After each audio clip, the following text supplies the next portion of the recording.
During the film, Donnie speaks to his science teacher after class about a very unique subject: time travel. He has more than a few questions after things in his world start to go very sideways in terms of logic and reality, and luckily his professor has a book he can check out, The Philosophy of Time Travel by Roberta Sparrow. Roberta Sparrow used to be a nun and a teacher at the school way back when it was more of a private Catholic establishment, and she still lives in town but is known by another name: Grandma Death. Sparrow can usually be seen standing in the middle of the road or continuously checking her mail, always in a trance outside the house. During the theatrical release of the film, we never find out what's in the book.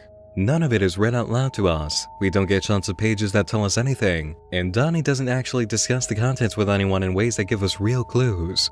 The closest we get to what's inside are the statements made on how time travel should work from Donnie's teacher, who has read Roberta Sparrow's book. The contents of the philosophy of time travel are actually the full cipher key to the entire movie, and while the original cut of the film doesn't have any information from that book, the director's cut has pages inserted at key points, with some excerpts overlapping scenes that are connected to what the excerpts teach us. Without knowing what comes in the philosophy of time travel, a viewer would be stuck trying to navigate the world of Donnie Darko with extreme difficulty, and attempting to break its mystery would be a task that very few people could come close to doing. Even with the director's cut, it takes a bit of thinking to apply the knowledge, and then even further mental grinding to wrap your head around it all. So, what key passages did we need from the philosophy of time travel? Beyond seeing them in flashes during the director's cut of the film, you'd also need to open up the DVD extra containing them in full. Once you have all of what we're given, the passages fall into place and the film begins to make sense. We're going to take it step by step, applying these pieces as their points come up. First, let's establish the biggest need-to-know fact about the Donnie Darko story. The primary universe is fraught with great peril. War, plague, famine, and natural disaster are common. Death comes to us all. The fourth dimension of time is a stable construct, though it is not impenetrable. Incidents when the fabric of the fourth dimension becomes corrupted are incredibly rare. If a tangent universe occurs, it will be highly unstable, sustaining itself for no longer than several weeks. Eventually, it will collapse upon itself, forming a black hole within the primary universe capable of destroying all existence. When a tangent universe occurs, those living nearest to the vortex will find themselves at the epicenter of a dangerous new world. Artifacts provide the first sign that a tangent universe has occurred. If an artifact occurs, the living will retrieve it with great interest and curiosity. Artifacts are formed from metal, such as an arrowhead from an ancient Mayan civilization, or a metal sword from medieval Europe. Artifacts returned to the primary universe are often linked to religious iconography, as their appearance on Earth seems to defy logical explanation. In the film, the passage concerning artifacts being created appears over the early scenes of the jet engine being removed from Donnie's house after it fell through his room. We see the jet engine and the men who came to take it away. This jet engine, a big, metal object that surely would have killed anyone who was under it when it fell, is the artifact. An artifact is always made of metal, and Roberta Sparrow cites an arrowhead and a sword as examples, objects made for the purpose of killing. The existence of an artifact is a sign that a tangent universe has been created. We have left the natural timeline of the world known as the primary universe and entered a highly unstable course. This tangent universe will not last more than a few weeks. Say about 28 days, 6 hours, 42 minutes, and 6 seconds to be precise. Once the tangent universe becomes unstable enough, it will form a black hole so powerful it can destroy that world and the primary universe, which is exactly what we see happening at the end of the film. The movie mainly takes place in a tangent universe created by something that corrupted the fabric of the fourth dimension. Everyone is knocked off the course of the primary universe into the tangent, and we're left with a big metal jet engine as the artifact made by the event. Frank lures Donnie out of bed to tell him the tangent universe, their current world, will be destroyed in a matter of weeks. Why does he tell Donnie? Because Donnie is what's referred to as the living receiver. The living receiver is chosen to guide the artifact into position for its journey back to the primary universe. No one knows how or why a receiver will be chosen. The living receiver is often blessed with fourth-dimensional powers. These include increased strength, telekinesis, mind control, and the ability to conjure fire and water. The living receiver is often tormented by terrifying dreams, visions, and auditory hallucinations during his time within the tangent universe. Those surrounding the living receiver, known as the manipulated, will fear him and try to destroy him. In the film, Donnie manages to pull off at least 2 examples of 4th-dimensional powers before the confusing ending: incredible strength and the ability to conjure fire. The axe he brings to school is used to break through a water main, which is a difficult task already, but it also ends up buried in the head of the statue outside. Later, he breaks into the home of Jim Cunningham, pours gasoline everywhere, and lights it on fire without striking a match or using a lighter. Both of these events also take place while Donnie is under the influence of Frank the Bunny, who by the end of the film is revealed to be another high school student in a costume that Donnie shoots in the head after Gretchen is run over. Gretchen and Frank's deaths in the Tangent Universe puts them in the position of what Roberta Sparrow calls the manipulated dead. The manipulated dead are more powerful than the living receiver. If a person dies within the Tangent Dimension, they are able to contact the living receiver through the 4th-dimensional construct. The 4th-dimensional construct is made of water.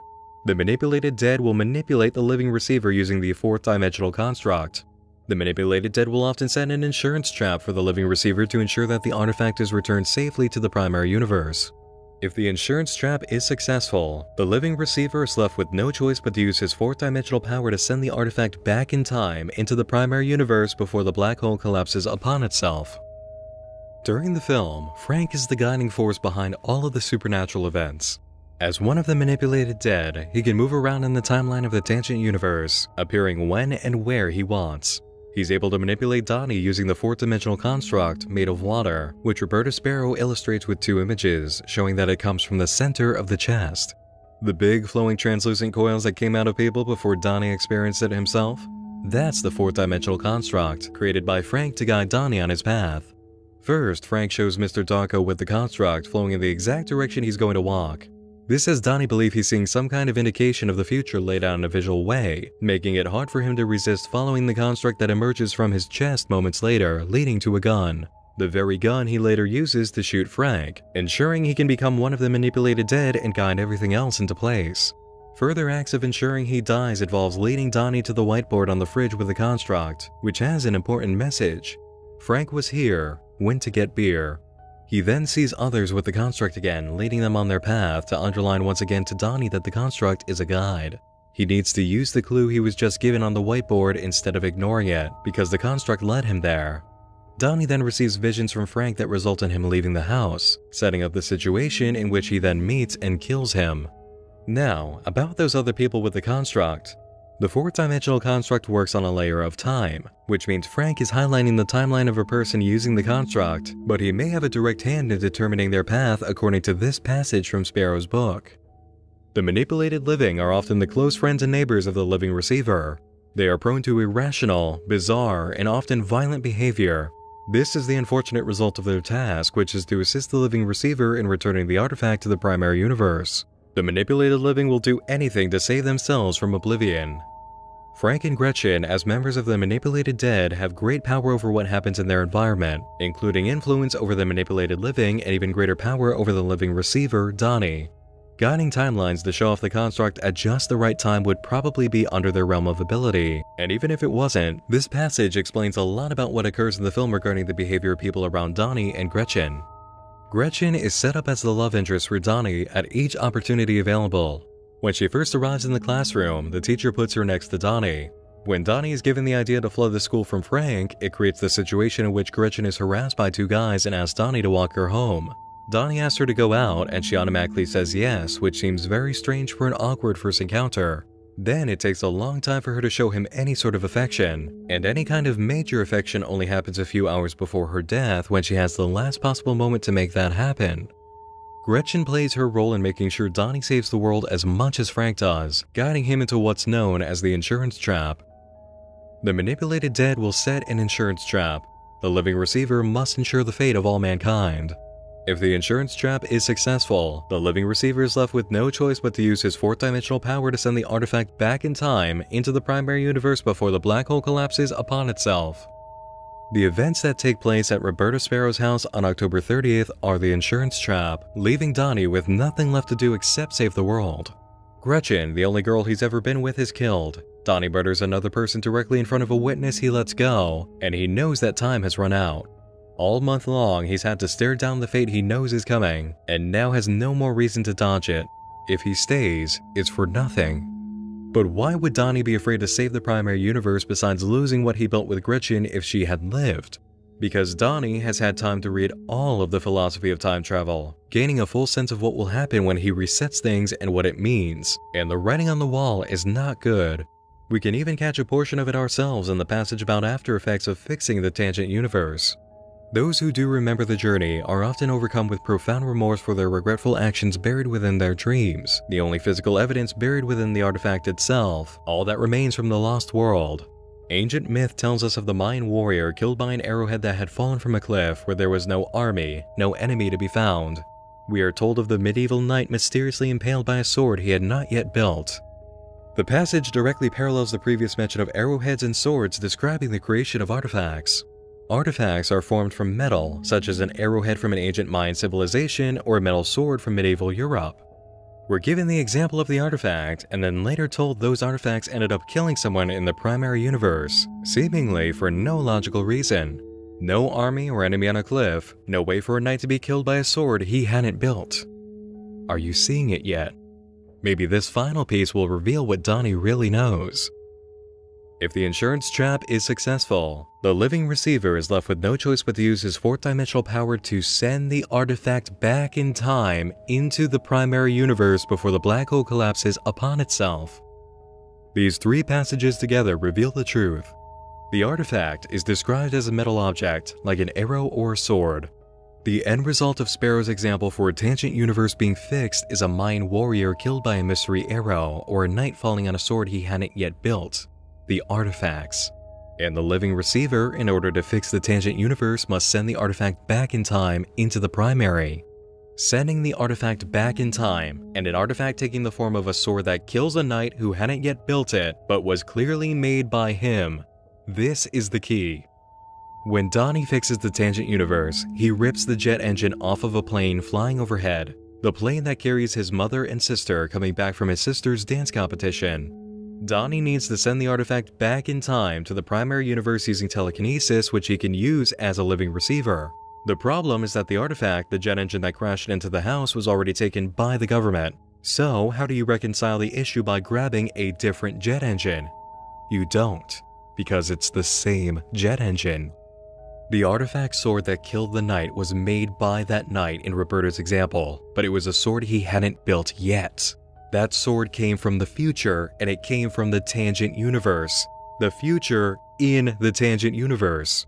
It came through the portal, landed in the primary, and killed the knight. This is a direct parallel to Donnie's situation. The jet engine that crashed on his house was the same one he pulled off the plane. The artifact came from the future. Its point of origin was the plane as it flew under the black hole. Donnie may not have built that jet engine, but just like the knight with his sword from the future, the object had his touch on it before he experienced its impact in the primary universe. Donnie understands what Roberta Sparrow's book is teaching him, and he's afraid of being crushed to death by the jet engine if he fixes the world, just like the knight with his sword. Not only because of the example Sparrow wrote, but because a primary universe that's been fixed means Frank isn't necessary, so he'll no longer be there to lure him out of bed before that jet engine comes down. Donnie will still be sleeping unless he's going to be lucky enough to sleepwalk again. So, that wraps up the situation at the end of the movie when Donnie is actually killed by the jet engine. But because this is happening for the first time in the primary universe, how can we possibly reconcile the paradox of the jet engine appearing in the tangent universe if it came from the tangent universe in the future? This is where all of the time traveling issues can become a major headache, but just follow me for a moment and we can cross that jump without pulling a mental muscle. The example provided for the entire cycle of broken primary universe, tangent universe being created, and tangent universe being fixed by Roberta Sparrow goes as follows. The fourth dimension of time is a stable construct, though it is not impenetrable. Incidents when the fabric of the fourth dimension becomes corrupted are incredibly rare, but when it happens, it does create a tangent universe. So the fourth dimension is the power of time itself. A corruption in time in our primary universe results in a tangent universe being created. We don't know what the corruption itself is, what causes it, how it happens. We just know that it does, and the second it occurs, a tangent universe takes place. In that tangent universe, everything is the same except for its position outside of the primary universe. The tangent universe is an exact duplicate, a reflection of the primary with a timeline that includes the same past and present up until that primary stopped. You can consider these to be two different tracks for the flow of the world, with a new tangent universe track now running across from the primary, and the primary's flow of progress halted at the moment of corruption. Our world was frozen in time at this point in the primary universe, so we slipped off the primary track onto a tangent track where the world's timeline picks up. The tangent universe will keep on going as if nothing even happened, and an artifact will appear. This is where our movie mainly takes place. At this moment, Donnie escapes the jet engine because Frank, as a manipulated dead character, went back in time and lured him away, as Donnie has been chosen as the living receiver who will put the world back onto the primary universe track. The flow of our world keeps on going along the tangent universe track for a while after it slips off of the primary, but because the tangent is unstable, the world only has a few weeks until it collapses. Donnie's task is to take the artifact and throw it into the primary universe, where he knows it's going to land exactly where it did before, but this time, Frank won't lure him out of bed because Frank's job is done. Donnie is scared of dying. He spends 28 days learning what's going on, accepts his fate at the end, grabs the jet engine with telekinesis because he has fourth-dimensional powers as the living receiver, and tosses it through a wormhole into the primary universe. It goes back in time, right to the point of the corruption that knocked it off course on October 2nd, because that's where time stopped in the primary. This universe was on pause, and now the jet engine's arrival pushes the play button. It lands exactly the same way it did before, right on top of Donnie, and kills him. Frank is only a manipulated dead in the tangent universe, which is a duplicate, and the problem is now solved, so he's not around to travel back in time and lure Donnie out of bed before the engine falls. So now we have the paradox of the jet engine appearing at all over Donnie's house in the tangent universe when it gets thrown out of it later. This is what's confusing, because it's leaving our dimension and affecting another Donnie entirely. If this was a classic time travel story where a character receives a mystery object out of nowhere, uses it to save their life during an adventure, and then sends it to themselves in the past to make sure they can use it to save their life, we understand that. We have seen this plot before. It creates a perfect loop. The character gets the object from the future because their future self sent it back in time, and that future self also received it by having it sent from themselves in the future, thus creating an endless loop of giving and receiving forever and ever. The problem with Donnie Darko is that his version of sending the mystery object back in time is like sending yourself a live bomb. The second you get it in the past, it blows up and immediately kills you, which means you'd never be able to send it in the first place, and we're left with an impossible paradox. This is what's so difficult about Donnie Darko. He effectively did send himself a bomb. If throwing the jet engine into the primary universe fixes that tangent universe and then collapses it back into the primary, then how did the jet engine appear in the tangent universe at all? How did Donnie even survive the first round to become the living receiver? This is the big dilemma, but there is an answer, and it's all about cause and effect and securing stable time loops. In order to understand how this even works, I want you to imagine that in the tangent universe, a jet engine never even crashed into Donnie's house. Put it out of your mind. Everything else still happens exactly the same because it's a tangent universe. The powers of the fourth dimension know something went wrong and they plotted a course to fix things. Frank still happens, Gretchen still happens, the entire movie stays the same. Except for the ending, as Donnie only knows the jet engine is the artifact because it came down earlier. There's our paradox with the whole hypothetical no jet engine crashing situation. Donnie knows by the end of the movie that the artifact is the jet engine, but never saw it earlier, so he didn't learn that it was the artifact. This is literally the only problem we have in this situation. Donnie knows something he can't possibly know. This will make sense very quickly though, don't worry about that logic hole yet. Now, still keeping in mind that we're pretending the jet engine never even crashed on the house, I want you to remember the nature of the tangent universe and its relationship with the primary. For that, we have to revisit this scene in the film where Donnie is stabbing a mirror that results in a ripple effect. This is the true relationship between the two worlds. The primary is a person standing in front of the mirror, and the tangent is their reflection. Whatever the primary does, the tangent follows back. The anomaly of a corruption in the fabric of the fourth dimension resulting in our movie's plot is like the reflection suddenly walking off on its own, leaving you frozen in place. Following that analogy along the course of the movie's plot, your reflection in its mirror world misses being crushed by a falling jet engine that came from no point of origin whatsoever. It spends 28 days figuring out how to fix the world it's in, only to realize the solution is throwing a jet engine into your world, where it's going to appear directly in the space and time you were frozen, right above your house, directly above the bathroom. time goes right back to moving forward, and as the jet engine comes down and crushes you to death, every single thing that happens is reflected in the mirror, therefore happening to the mirror world version of you in that world.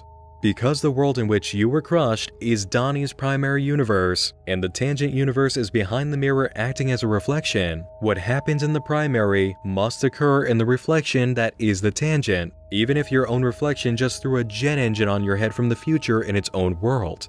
Basically, this is a story about the one and only time a person's reflection acted on its own and made something happen in our world, which, was then reflected by the mirror, so it happened in the reflections world as well. And this is the point at which it all comes together. Remember how we were pretending the jet engine never came down in the tangent universe and that created a logical paradox? When you realize the tangent universe is a reflection, the problem is solved. Donnie throws the jet engine out of the mirror world. It crosses into the primary universe in the past and comes down where it kills him. Because the tangent universe is a reflection, the same exact thing happens. But due to the forces of the manipulated dead at work in the tangent universe, Frank is there to lure Mirror World Donnie away from the destruction in the reflection event and ensure that later in the movie, he will be the one to throw that jet engine. This is where Tangent Universe Donnie gets the knowledge of the artifact.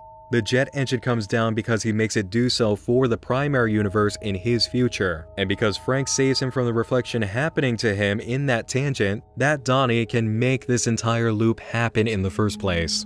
Donnie learns what the artifact is so he can later get rid of it, and because he gets rid of it, he learns what the artifact is, so he can get rid of it and then learn what the artifact is, and so on, and so forth, and so on, creating a perfect, stable time loop. But even then, writer and director Richard Kelly was so smart about how he wrote Donnie Darko that he did the impossible. He actually broke the eternal time loop paradox. When you have one of these occurring in a story, your brain gets stuck on a path of going around in a ring for eternity with no way out. By stretching the time loop across two different timelines and making sure death is the result of the first successful loop, Richard Kelly solved the problem.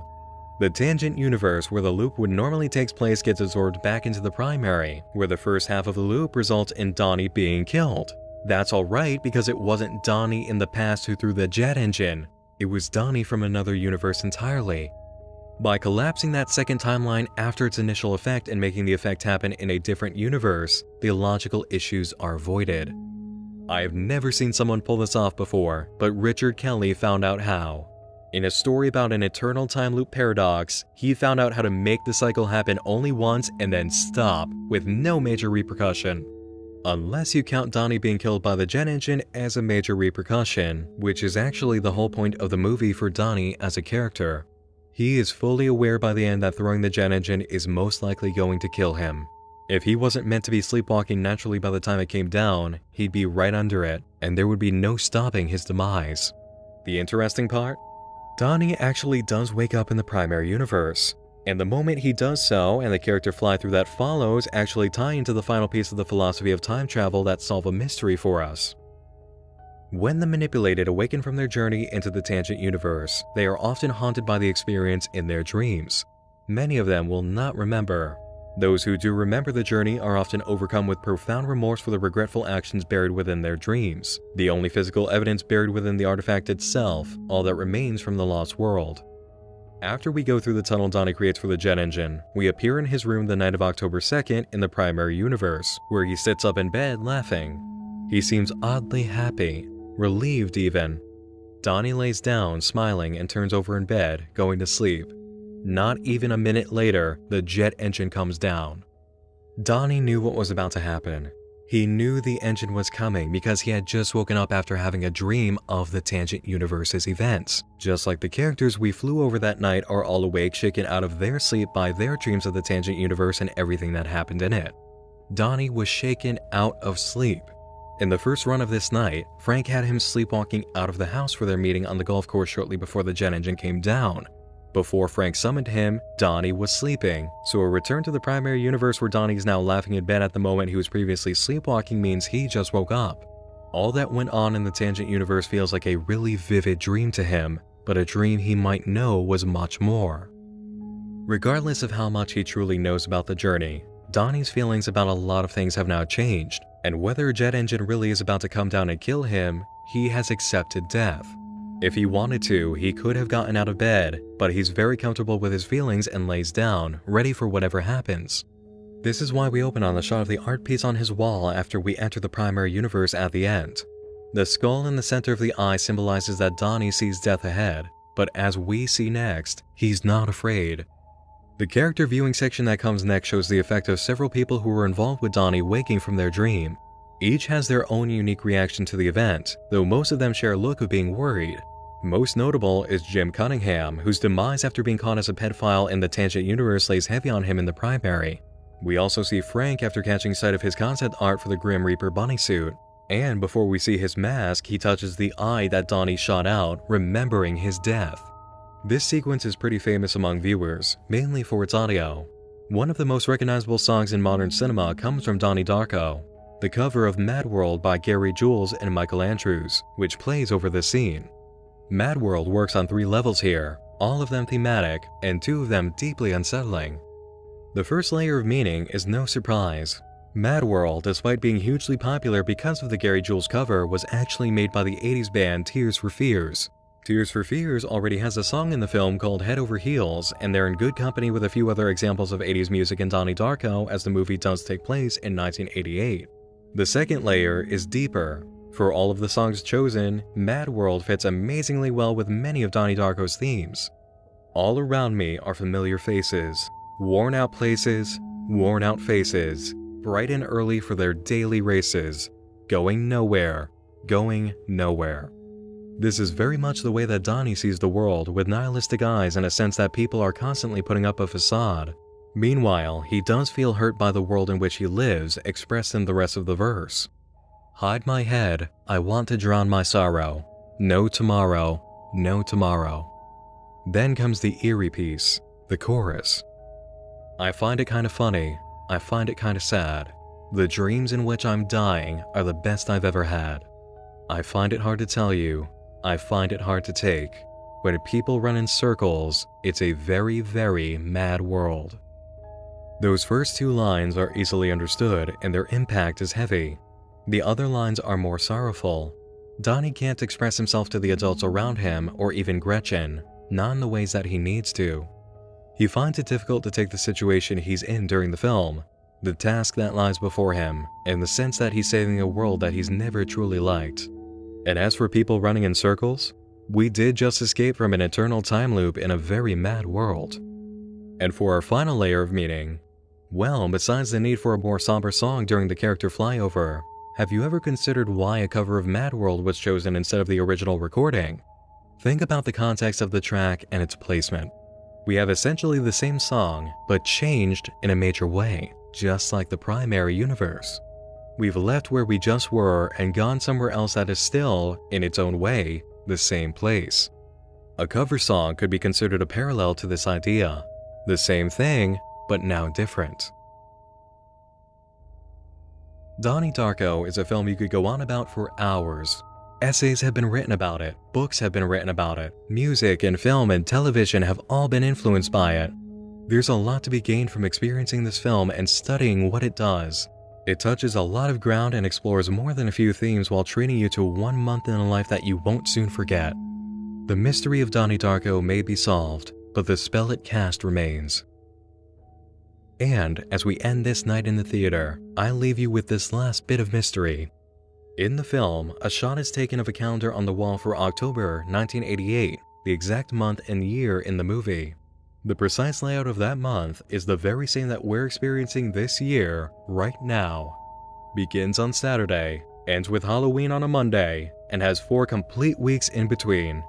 Every single day this month corresponds precisely to the same day by date and name in Donnie Darko. Perhaps this really was the best possible time to revisit this film. I do hope you've enjoyed our time together celebrating the start of the greatest month of the year.